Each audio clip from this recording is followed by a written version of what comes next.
কুষ্টিয়ায় জামায়াতের নির্বাচনী জনসভায় সমবেত হচ্ছেন নেতাকর্মীরা। সকাল থেকেই খণ্ড খণ্ড মিছিল নিয়ে জনসভা স্থলে আসছেন তারা। সকাল 10টায় কুষ্টিয়ার শহীদ আবরার ফাহাদ স্টেডিয়াম মাঠে এই জনসভায় জামায়াতে ইসলামীর আমির ডাক্তার শফিকুর রহমান প্রধান অতিথির বক্তব্য দেবেন।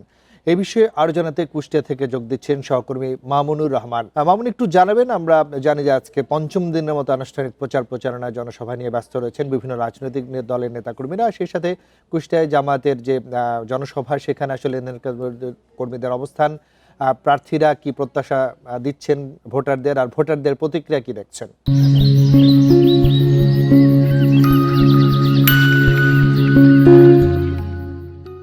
নির্বাচন যত ঘনিয়ে আসছে, নির্বাচনের প্রচারণা কিন্তু তত এই উৎসবমুখর পরিবেশের সৃষ্টি হচ্ছে। আমি এই মুহূর্তে রয়েছি কুষ্টিয়ার শহীদ আবরার ফাহাদ স্টেডিয়াম।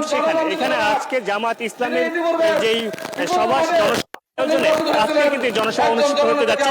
আপনি এই একটি সার্বিক চিত্র দেখাই। এটা কিন্তু সকাল 10টায় শুরু হওয়ার কথা ছিল, কিন্তু সকাল 10টার আগে সকাল 8টা থেকে কিন্তু এই জনসভায় যে স্টেডিয়াম, সেই স্টেডিয়ামে কিন্তু তাদের সমর্থক জনতা, তাদের যে ভক্তরা, তাদের যে নেতাকর্মীরা, তারা কিন্তু সকাল 8টা থেকে এই সমাবেশী স্থলে আসতে শুরু করে।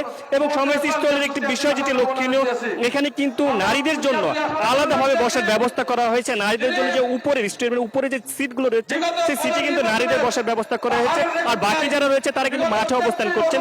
আপনাকে যদি বলে রাখি, আজকে সকাল 10টায় কুষ্টিয়ার সফরের মাধ্যমে যেই ঢাকার বাইরে প্রচারণার দ্বিতীয় সফর কিন্তু এটি হতে যাচ্ছে।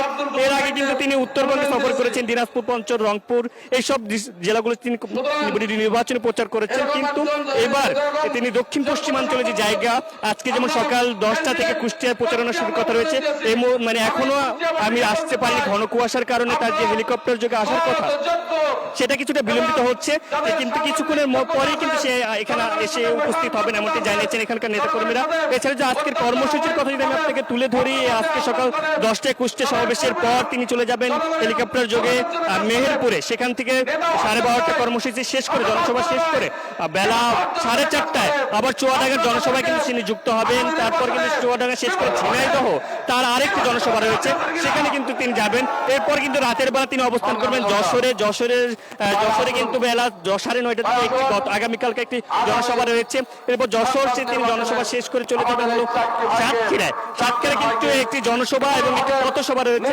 সেই পথসভা শেষ করে কিন্তু তিনি খুলনা, বাগেরহাট সহ যে দক্ষিণাঞ্চল পশ্চিমাঞ্চলের যে 8টি জেলা রয়েছে, সেই 8টি জেলাতে কিন্তু তিনি নির্বাচনে প্রচারণা করবেন। আমরা এখানে আসার পর এখানকার নেতাকর্মীরা কথা বলেছি, সেই নেতাকর্মীরা জানাচ্ছিলেন যে আগামী 12 তারিখ যে নির্বাচন, সেই নির্বাচনের যে দাঁড়িপাল্লার যে জয়, সে জয় অনেকটা সেই দাঁড়িপাল্লার যে জয় তারা সেটি নিশ্চিত করতে চান। এবং জনসমর্থন যে উপস্থিতি, তারা বলছেন সময় যত গড়াবে জনসমর্থন কিন্তু আরো বাড়বে।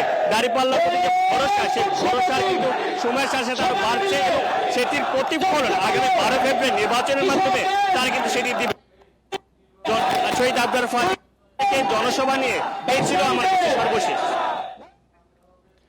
কুষ্টিয়া থেকে জামায়াতের জনসভা স্থল থেকে সর্বশেষ তথ্য জানাচ্ছিলেন সহকর্মী মামুনুর রহমান।